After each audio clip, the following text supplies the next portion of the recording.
the West. Fact and fiction, reality and myth, an unconventional look. With Tom Davies as the narrator. And Nick Ranieri as the editor. This is the reality part of the West, looking at the daily life of the cowboy. Whether handling big boys like this Texas Longhorn, known for skittish and unpredictable behavior, or rescuing a little one at night in stormy weather. It was hard work. Perhaps it's a wrangler handling a remuda on a sunny day, or a single rider when it's not so sunny, or the cowboy handling the chuck wagon on a cattle drive, or perhaps a stagecoach in less than ideal conditions. This is a look at cowboy life. This is no myth, no fiction. We've looked at many images, events, and people that have become symbols of the cowboy. Many are appealing, and they make you think, wow, everybody wants to be a cowboy, including this guy. Everyday life could change your mind. There is usually greater reality in daily life and ways to make a living. A major contributor to the ongoing activity of the mid-19th century and early 20th century was cattle, and especially the need to move cattle from where they're raised to population centers. This took the cattle drive. During this period, an estimated 27 million head of cattle moved across the country. A typical drive consisted of about 3,000 head, 10 to 12 cowboys, a well-respected cook and chuck wagon, and 3 horses for each of the riders, and a wrangler who watched the spare horses. A well-managed herd could do about 15 miles a day. Over time, cattle trails developed with names like Chisholm, Bozeman, Cimarron, with towns along the way to offer the cowboys, well, local theater, which is struggling, to compete with, let's call it, fairly aggressive promotion, if that's what you want to say. There were numerous saloons and poker tables. Often, the cowhands would gamble their pay while still on the drive. Or, the lucky few who left the tables with winnings, there were still more alternative forms of entertainment. All this was going on while the cattle rested and were fed. These accommodating locations along the cattle drive trails were called cow towns. Many novels and films have been centered around the cattle drive, like Red River with John Wayne, and the long-running series Rawhide with Clint Eastwood. The fact remains, cattle drives were a major livelihood for many cowboys. This, however, is what they feared: a sudden stampede. We've talked about Harry Jackson's masterpiece, Stampede. While developing this 5-foot-long sculpture with 30 head of rampaging longhorns, Jackson chose to sculpt a separate piece depicting the lead rider desperately trying to turn back the herd and ultimately bring it to a stop. The piece is entitled Hazen the Herd. Returning again to Harry Jackson and his deep connection with Stampede, and the death of the young cowboy, and following burial depicted in Plantin, came Cowboy Meditation. At a glance, it's a simple figure on a horse. There is much more to it. There is no bravado or cowboy posturing. Jackson has presented another figure witnessing the burial of a comrade, horse and rider completely still. Both heads are bowed. The cowboy's hat is in his hand. He is paying silent respects to a fallen comrade. This is Harry Jackson's personal expression of what it meant to be the top hand. The term and title for the piece is Salty Dog. Jackson describes a salty dog. He must be self-reliant and courageous, with lots of skill and no quit. He must be innately gentle and dominant at the same time. A man who's on horseback even when he's afoot or lying down. Jackson says it's a term not used much anymore on the ranch. In fact, if you use it in a bar, they'd probably think you were just trying to order a drink. Although 1849 California Gold Rush gets most of the historical attention and awareness, there were several others, including in Bozeman, Montana, in 1862. These gold fields had all the elements of the 49er, mining camps, cattle drives, and merchants to supply the miners, but they had more trouble with Indian attacks than occurred in California.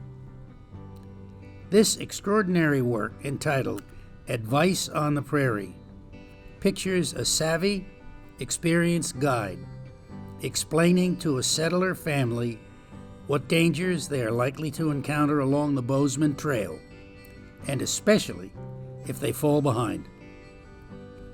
This charismatic figure is entitled Bozeman Scout, and most likely served as a guide or scout for the wagon trains, often consisting of as many as 450 wagons traveling the Bozeman Cutoff to reach the gold fields. They encountered many hardships, including the remnants of those who didn't make it. The landscape, moving westward, often revealed totally unfamiliar forms and unexpected beauty as well. They often dealt with hardships and had to rely on the skill and experience of the guides, like the Bozeman Scout. Colorado-born sculptor Barry Eisenach grew up in a small town, pursued his art education as an illustrator and graphic designer for years. A trip to Paris and several hours sitting in awe, studying the work of Auguste Rodin, turned his focus to sculpting. His figural pieces are not action figures of warriors.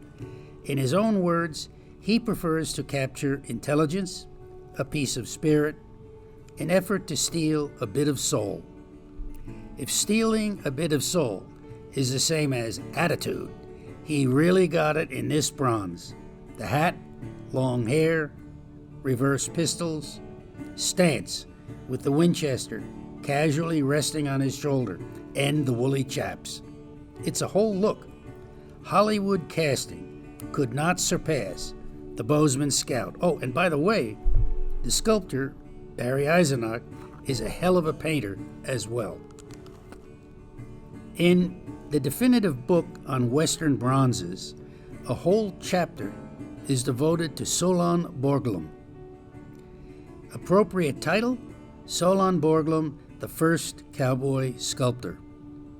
Born in 1868 to Danish immigrant parents, Solon was raised on a small frontier town in Nebraska. He learned all the skills of riding, roping, and all that's required to live a cowboy life. He even managed a 6,000-acre ranch while still in his teens. The very first cowboy sculptor was a half-figure piece of his ranch foreman, Joe Andrews, in 1890.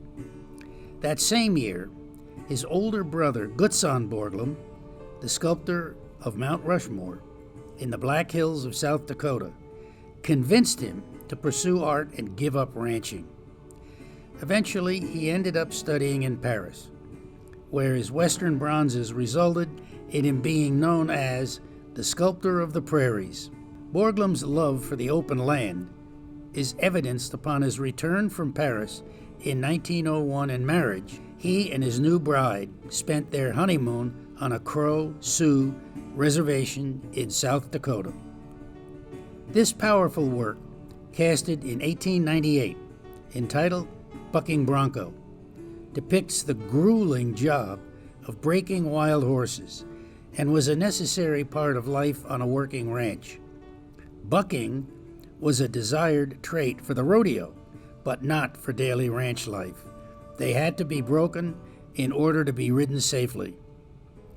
In a perhaps unexpected event, Solon Borglum moved to New York for a short period, and then, in 1906, he became the first to move and to become the guiding spirit behind the Silver Mine Art Colony. The name Maxfield Parrish is a giant in art and illustration, but certainly not as a painter of the West. His work was magical, fanciful, and staggeringly popular. This piece, entitled Daybreak, painted in 1922, has sold more reproductions than any other print in art history. In 1925, 1 out of every 4 homes in the country had this print on their walls. In the late 1920s, a survey among art publishers concluded the 3 most recognized artists in the world were Cézanne, Van Gogh, and Parrish. So, where did this unique, iconic image of the American cowboy come from? Parrish experienced health problems in 1901 and 1902 and retreated to Arizona in a better climate. He received a commission to illustrate a story entitled Rawhide, which was published in 1904 in McClure magazine and is one of less than a dozen works of Western theme. Parrish has captured the heat and vastness of the Southwest desert regions. The passage it illustrates reads, "He sat on his horse in the hot sun, his chin in his hand, his elbow on the pommel, watching it all with grave, unflinching eyes." Interestingly, this image was chosen by the Chamber of Commerce in Hong Kong to represent our country's bicentennial in 1976.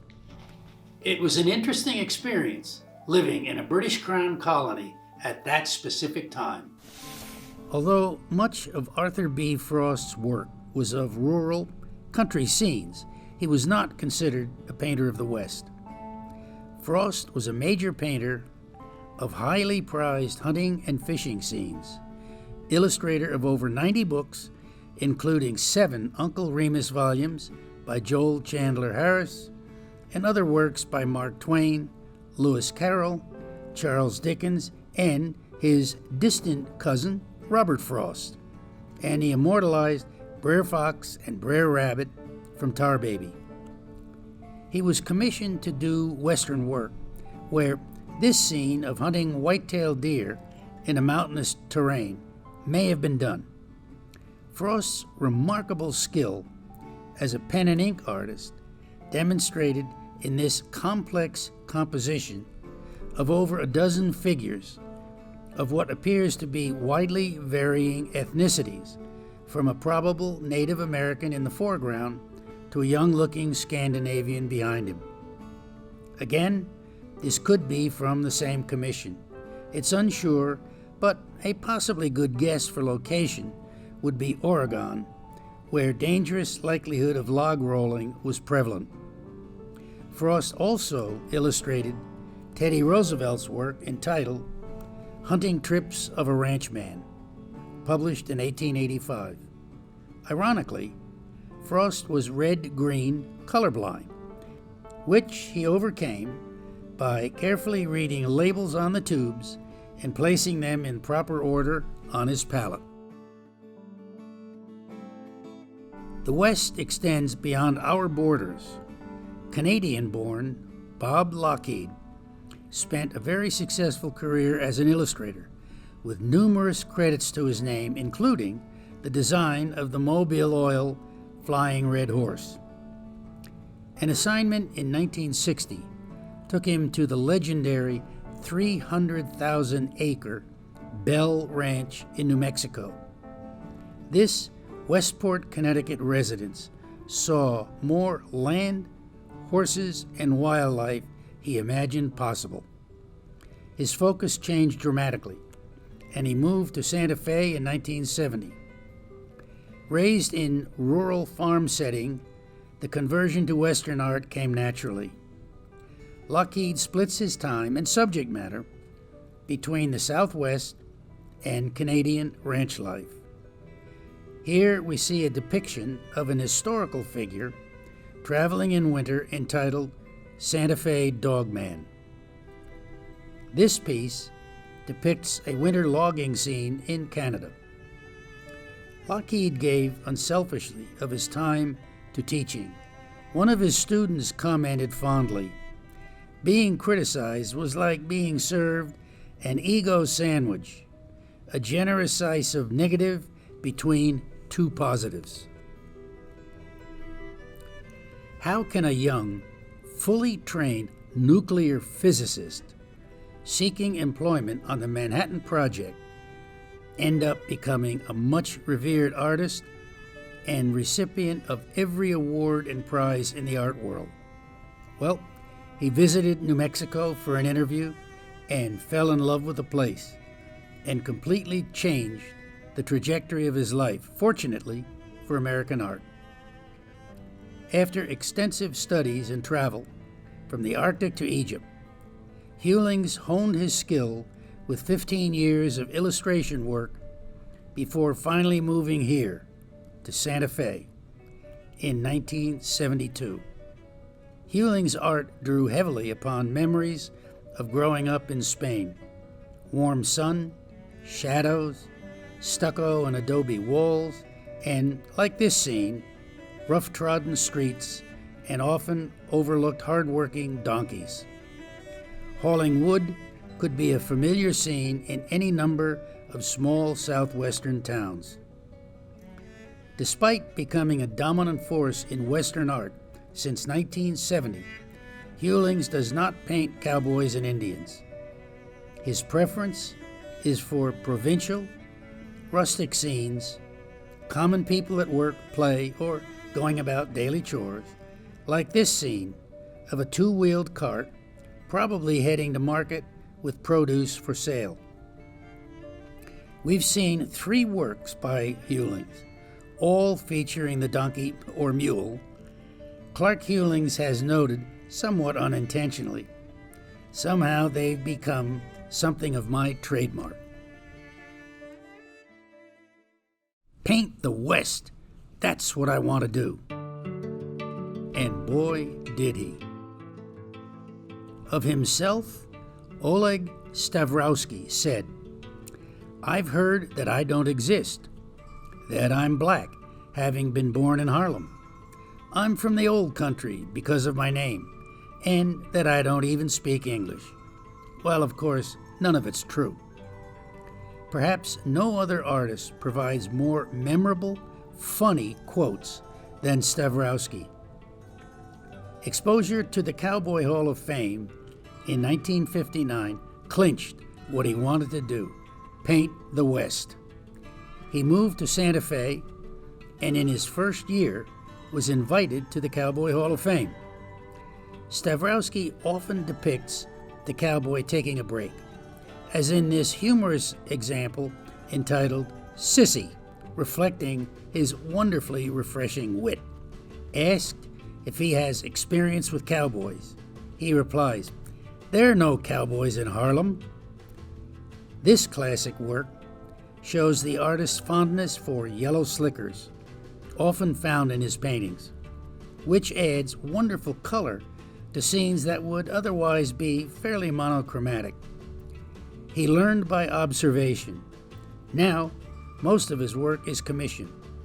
He'll paint most any Western subject a client requests, even a stagecoach that missed a curve. But he won't paint children. He explains, "I have 8 kids, and I don't want to see any more."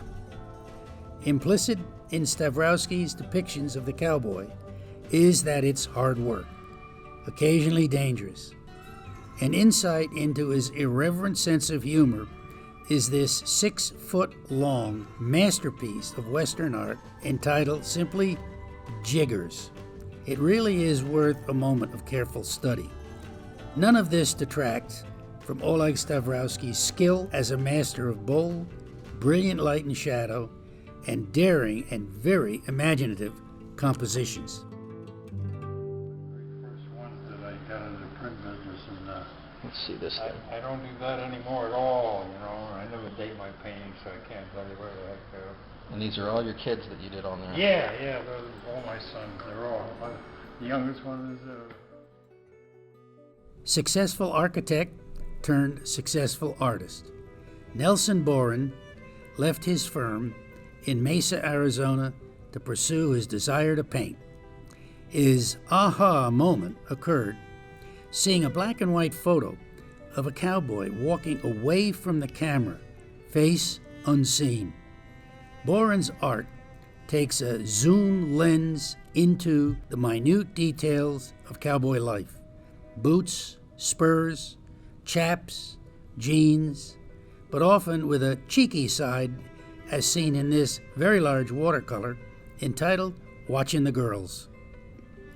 Boren doesn't ignore hard work of the daily life of the cowboy, but he enjoys picturing them taking a break, goofing off. His skill and wit caught on fast among dealers and collectors, and virtually innovated a new niche in the Western market. Some referred to it as the boots and butts school. Boren generally works big, really big, often double life size. This example, entitled Done Deal, demonstrates his sense of humor. His images often tell sassy stories and give equal time for the cowgirls. In fact, the cowgirls outnumber the cowboys in this piece entitled, appropriately, Outnumbered. Boren's work is authentic, having worked on ranches and haunted rodeos, always looking for segments of cowboy life. Early 2002, the Bruce Museum had a major exhibition entitled In Search of the Dream, the American West, to which I lent some work, including the large Boren. The exhibit was filled with major names like Remington and Russell, but when the exhibit was reviewed, Antiques magazine chose Nelson Boren for the front cover. I don't believe work of this size, subject, or quality had been seen in the East before. A vital part of ranch life is branding cattle. It's not new. Examples have been found on the walls of Egyptian tombs, reference in the Old Testament, and the Romans did it as well. In America, the population grew from 1800 to 1900, from 5 million to 75 million people, and with it, the need for food, which triggered the cattle drives from Texas across open range land through portions of Kansas, Nebraska, the Dakotas, Montana, and Wyoming. Branding facilitated the identification of ownership at the railheads and, to a degree, discouraged rustlers. The equipment needed was first a good fire, branding iron, ear notches to identify male versus female. The ground crew performed the branding while the mounted cowboys rounded up the cattle. The tradition, after all the work is done, was to gather around the fire for a meal of beans.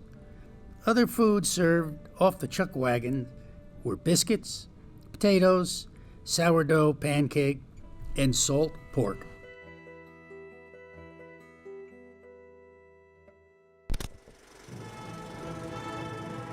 When and where was the first Western movie made? Don't tax yourself. It's very unlikely you'll know the answer. In England, in 1899, entitled Kidnapping by Indians. The second was, well, where it should be, the U.S. In 1903, The Great Train Robbery. In a 10-minute drama featuring a train robbery, a posse pursuit, and a shootout, establishing the critical elements even to this day. And it was shot in New Jersey. For the next 60 years, 1/3 of all films shot in the United States were Westerns. Basically, they haven't stopped ever since.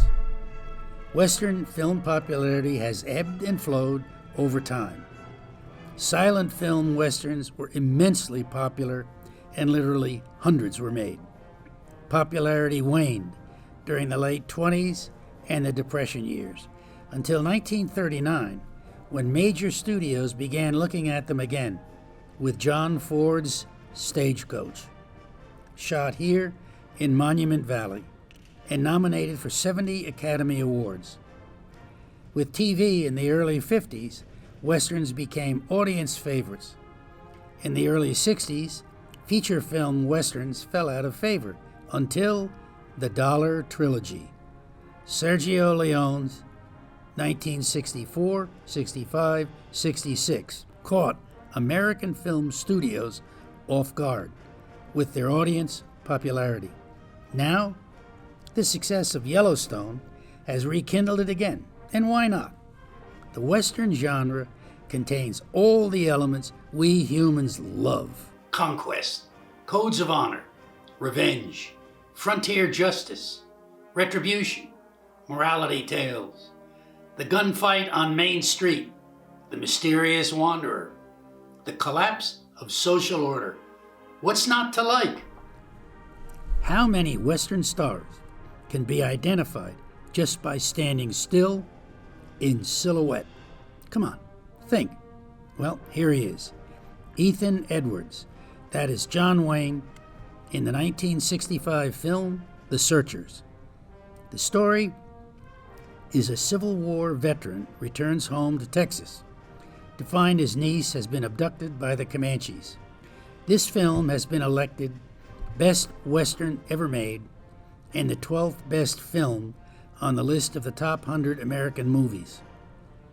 The film was inspired by the true story of the most powerful Comanche chief, Quanah Parker, whose mother was white and kidnapped as a child. Father, a Comanche chief.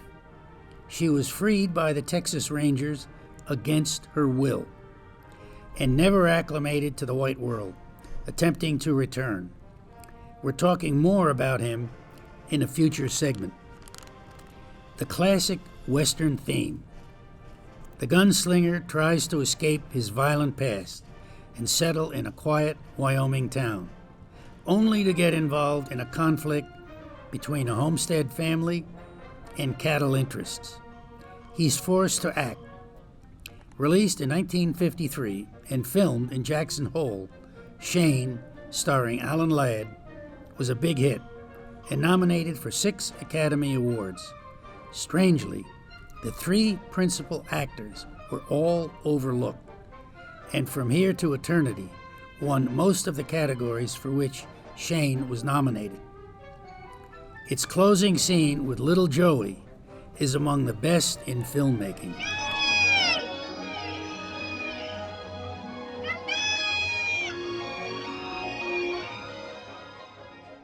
It's strange how in 1952, the communist witch hunt and the blacklisting in the film industry play a role, if not the impetus, in producing one of the great Westerns of all time. In 1989, the U.S. National Film Registry selected High Noon as one of the first 25 films for preservation. It amassed 7 Academy Award nominations and 4 Oscars, including Gary Cooper as the just-retired sheriff and just-married Will Kane. The plot everybody knows. Kane is about to leave the small New Mexico town when word comes that a vicious killer he once arrested has been released from prison and is on the noon train to kill him. The story centers on how all his friends and townspeople abandon him to face the killers alone. A thinly veiled metaphor for efforts to uncover communist sympathizers in Hollywood. The screenwriter, Carl Foreman, was called to testify at the McCarthy hearings and was declared an uncooperative witness, eventually blacklisted and moved to England. A number of actors were first offered the part. John Wayne, who viewed and said so loudly, the whole thing is un-American. Gregory Peck, who later said it was the biggest mistake of his career. Marlon Brando, Montgomery Clift, and Charlton Heston. It was the favorite film of Presidents Eisenhower, Reagan, and Clinton, who showed it 17 times in the White House. Even the Soviet Union chimed in, criticizing it as a glorification of the individual. Arguably, the coolest cowboy outfit, and they had to go all the way to Australia to pull it off. I lived there. Trust me, nothing like this was around. Tom Selleck played Matthew Quigley in an unfamiliar land in the 1990 film Quigley Down Under. A great story, centers around a very scary weapon, a Shiloh Sharps rifle with Quigley's own load. Selleck said the role was a bit daunting. It did well, but released on the same month as Dances with Wolves didn't help. Acting in nearly a dozen westerns and considered one of director John Ford's family of actors, Sergeant Rutledge is a military court-martial occurring in 1881. Sergeant Braxton Rutledge is accused of murdering his commanding officer and raping and killing his daughter. This 1960 film dealt with racial bias issues ahead of its time. Who was the actor? Well, he was attending the University of California. He was a star football player along with Jackie Robinson and Kenny Washington, and later played for the Los Angeles Rams. Woody Strode. They blazed a peace trail from Dodge City to Tombstone, starring Ronald Reagan as Frame Johnson. Now, we all know who he is, but not really for Western movies. It was called Law and Order, released in 1953. The film description was long and complicated, and frankly, I lost it halfway through, and I suspect the audience did as well. About time somebody cut you down to size. I'm kind of looking forward to it, Kurt. It's possibly easier to be a president than make a great Western. Bob Valdez is a Mexican-American sheriff who was tricked into shooting an innocent man by a powerful and ruthless local rancher. Valdez repeatedly asks the rancher to contribute a modest sum of money to the grieving widow, and is refused. Thus, the title of this 1971 Western, Valdez is Coming. Bert Lancaster is great, the story is compelling, and the lesson learned is, a little bit of money isn't worth the grief a cowboy film star can cause you. So pay up, man. Inspired as a child by the faithful companion Tonto, played by Jay Silverheels, a member of the Iroquois Nation. This activist turned actor participated in the 1977 takeover of Wounded Knee, South Dakota. He's active in lobbying for more Native Americans in film, and he's played good guys and bad guys. In this 1990 release, Dances with Wolves, he is definitely a bad guy, as a Pawnee Raider. Wes Studi is the leading Native American actor today. Well, if you're going to make only one Western movie, make it a big one. The 33-year-old actor played a 121-year-old Jack Crabb, being interviewed telling his life story, which was basically the story of the entire West, and he was there. Described as spinning an epic in the form of a yarn, which is the most flexible form of storytelling. So, who? Well, it's Dustin Hoffman in What? The Little Big Man, released in 1970. To prepare for Jack Crabb, Hoffman would scream for an hour to make his voice sound like a 121-year-old man. Here are 2 Academy Awards, one for the actor and one for the horse. Shot in 28 days on a low budget, it was somewhat zany, comedic, and a big hit. Kid Shalene taught Lee Marvin a lesson. He took a hard look at himself and his own drinking problems. The music score was special. Stubby Kaye and Nat King Cole, who at the time was struggling with lung cancer, and did pass away a few months before the release of Cat Ballou in 1965. I think, though, that half of this belongs to a horse, someplace out in the back. A sweeping epic of westward expansion, this was released on widescreen in 1962 and before all sorts of special effects. It had 3 directors responsible for different elements of the saga. Depicting the buffalo hunter, Jethro Stewart, was Henry Fonda. The half-century represented in the film was 1838 to 1889. Hollywood A-listers dominated the cast. How the West was won. The cinematography celebrates the beauty of the country. It's hard to miss the actor playing a half-breed Apache who kills a bigoted sheriff in self-defense and has to flee. An ugly posse chases him. There's lots of gritty cruelty, including the gang rape of his wife. In Chato's land, revenge comes as thoroughly as in any Western. Released in 1972, many critics made efforts to draw parallels to American involvement in Vietnam and politicize the movie. But if you like Charles Bronson, you'll love this film.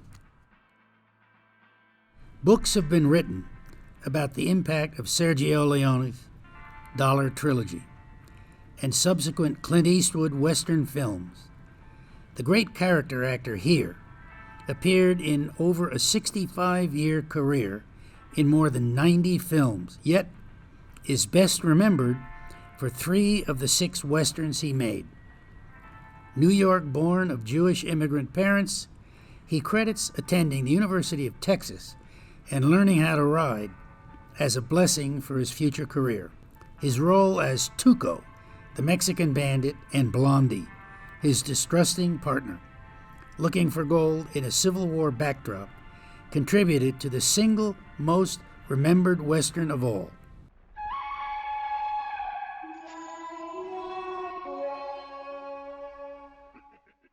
His autobiography, written in 2010, is entitled The Good, the Bad, and Me. It's Eli Wallach, a character actor that's excelled above all others. The Dollar Trilogy came out in 1964, 65, and 66, when Westerns were being ignored by major studios, and credited with recharging the genre based upon audience response. This image is just simply too iconic to ignore, so here it is. Blondie. Don't credit some wardrobe assistant for the look. Eastwood bought the famous serape and vest in Europe because he had to supply his own look. Few stories of the West are as mythical and still real as the gunfight at the OK Corral. The events happened and the participants were real, but it's been played, interpreted, and reinterpreted so often it falls somewhere between reality and myth. Released in 1993, Tombstone was received with widely differing critical responses, good to not quite so good. But universally praised was Val Kilmer's Doc Holliday. Reviews over the years always say he should have received an Oscar nomination for supporting actor. Behind the scenes, however, was chaotic, with the first director fired, timetables being missed, replacement director not totally accepted, etc. It's often been said that Kurt Russell's work actually functioned as the director, but he did not want to be credited. Many lines are memorable, but most quoted and mysterious was the widely varying interpretation was Doc Holliday's response to a challenge. Got any of you have any guts to play for blood? I'm your huckleberry. That expression can actually be found in writing of the 1870s and 80s. It simply meant, I'm your man, I'm the guy, I'm with you. Described as villainy at its finest and setting the tone for the film, Curly Bill Brocious was brilliantly played by Powers Booth in Tombstone. Broadly considered Hollywood's most effective villain, when the distraught Wyatt Earp was taking his dead brother on a wagon past Curly Bill, who was seated on the saloon porch. He tells Bill, I want you to know it's over. Well, bye. His delivery has achieved iconic stature. He also had the best wardrobe. The rest looked like undertakers. A Western icon plays a desperate pig farmer trying to feed his children after a former life of killing and pillaging. Clint Eastwood's epic film was released in 1992 and critically acclaimed as an uncompromising contribution to Western mythology. Researching the West, one finds it is filled with wonderful names: Little Bill, the Schofield Kid, English Bob, and the town Big Whiskey. Offered a chance for a reward, Will Money reluctantly agrees to kill a cowboy who has disfigured the face of a local prostitute. The sheriff, Little Bill, vows to stop reward hunters. The final confrontation has Will sticking a shotgun in Bill's face. And another iconic film quote. You'd be William Money out of Missouri. Killed women and children. I've killed women and children. Killed just about everything that walks or crawled at one time or another. And I'm here to kill you, Little Bill. Words that earned 4 Academy Awards. Not gonna allow any trouble. Characterizing the men and women who... What a time for you to fall. This has been a look at a few westerns, both big and small screen. Barely scratches the surface. The start of TV in the late 40s began the explosion of Western series. The peak was in 1959, when 7 of the 30 Western shows that were on air that year will be seen here. The top 4 shows on TV were all Westerns. Now, for some quick images to jog your memory. The first Western series was Hopalong Cassidy with William Boyd, 1949 to 52. The Lone Ranger with Clayton Moore came out later that year, running from 1949 to 57. The Singing Cowboys began with Gene Autry in 1950 to 56 and Roy Rogers, 51 to 57. Called horse operas, the 50s saw The Life and Legend of Wyatt Earp with Hugh O'Brien, 1955 to 61, and Cheyenne with Clint Walker, 55 to 63. Have Gun Will Travel, and the very cool name, Paladin, with Richard Boone, ran from 57 to 63, and Wagon Train with Ward Bond, 1957 to 65. Tales of Well Fargo with Dale Robertson was the same year, 57 to 62. In 1958 came The Rifleman with Chuck Connors, who actually did play professional baseball and basketball, as well as Wanted Dead or Alive in 1958 to 61, the stepping stone for Steve McQueen's career. Bonanza was introduced in 1959 and went on to become the second longest running TV Western, from 1959 to 73.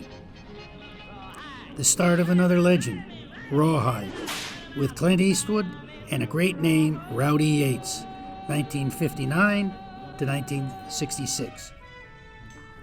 The Wild Wild West, with Robert Conrad, brought a touch of science fiction, 1965 to 69. Mr. Cool, whose film brother once said, "My brother is a faster draw than me, and he's the second slowest draw in the West."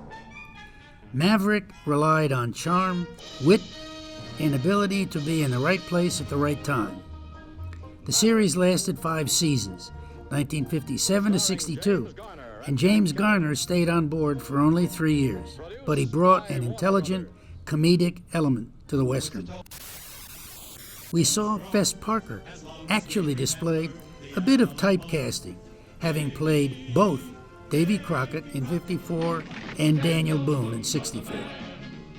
The inevitable East meets West, inspired by the growth of martial arts, brought a real mythical character in Kung Fu, with David Carradine, 1972 to 75.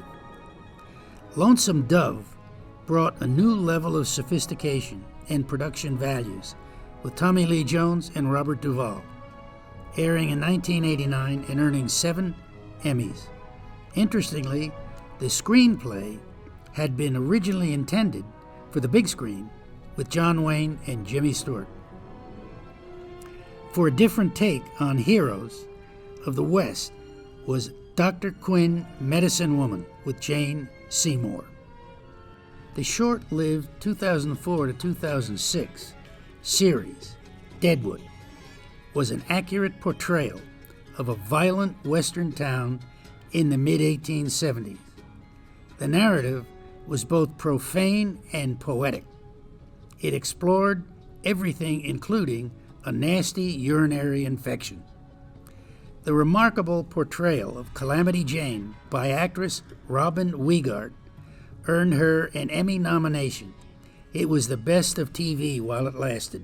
I wouldn't try to stop me. Be brief. Beef! Westerns are so ingrained in entertainment world that in the 1980s, when Gene Roddenberry was peddling Star Trek, he called it the wagon train of the stars. Now, we can't overlook the tremendous popularity and influence of Yellowstone, with Kevin Costner playing the hard-nosed Montana rancher, which began in 2018 and has amassed several awards. Still, this is a small portion of Westerns produced, and we haven't even referenced the incredible popularity they have internationally. Cowboys develop their own expressions, often very colorful. Cowpuncher. At the end of cattle drives, long poles were used to prod the cattle into railroad cars, thus cowpuncher. Little Mary Cowboy. On some cattle drives, a calf wagon was used for the newborns. The term applied to the youngest cowboy tending the wagon. Biscuit shooter, bean master, belly cheater. Terms to describe the cattle drive cook. Mail order cowboy. The Easterner who shows up all decked out but knows nothing. Pilgrim is a greenhorn, and John Wayne got it right. Makins, tobacco, rolled paper, and matches. War bag, all the cowboy owns.